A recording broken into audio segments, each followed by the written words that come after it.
विद्या नाही, ती घेण्याची गोडी नाही, बुद्धी असून चालत नाही, तयास मानव म्हणावे का?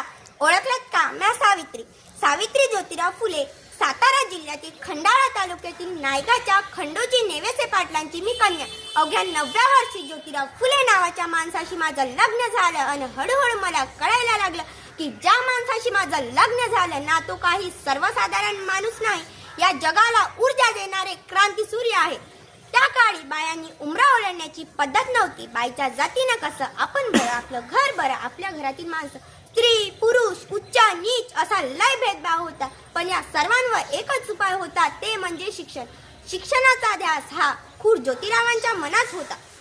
पण एकदा ज्योतिराव शिक्षणाचा प्रसार करत असताना कराड नावाच्या ब्रिटिश मॅडम त्यांना म्हणाल्या, मिस्टर फुले, तुम्हाला शिक्षणाचा प्रसार करायचा आहे ना, so educate a woman first, because if a woman we educated the whole house we educated. पण तुम्ही माणसं वुमनला घराच्या बाहेरच पडू देत नाही.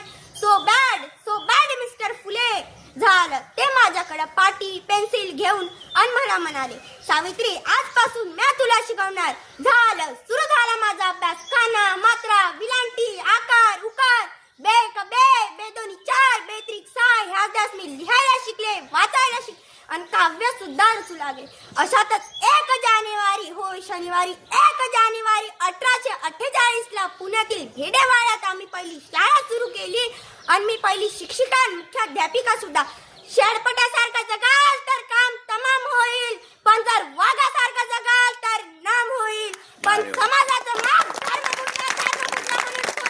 सुरू होतील. एखाद्या सर्वसामान्य शिक्षण घेतल्याने कोणता धर्म बुडतो?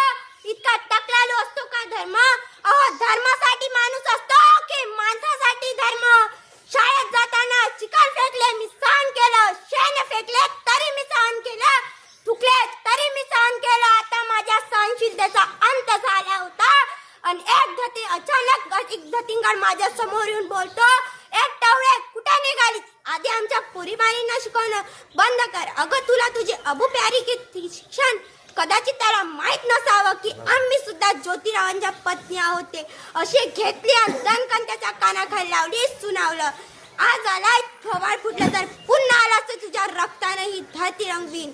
स्त्री कोणत्याही जातीची किंवा धर्माची असो, ती नेहमीच यात बळी पडत आली आहे. एखाद्या स्त्रीचा नवरा वारला म्हणून तिला सती जायचं. आपला नवरा वारला म्हणून त्यात तिचा काय दोष असतो? यासाठीच आम्ही काम केलं.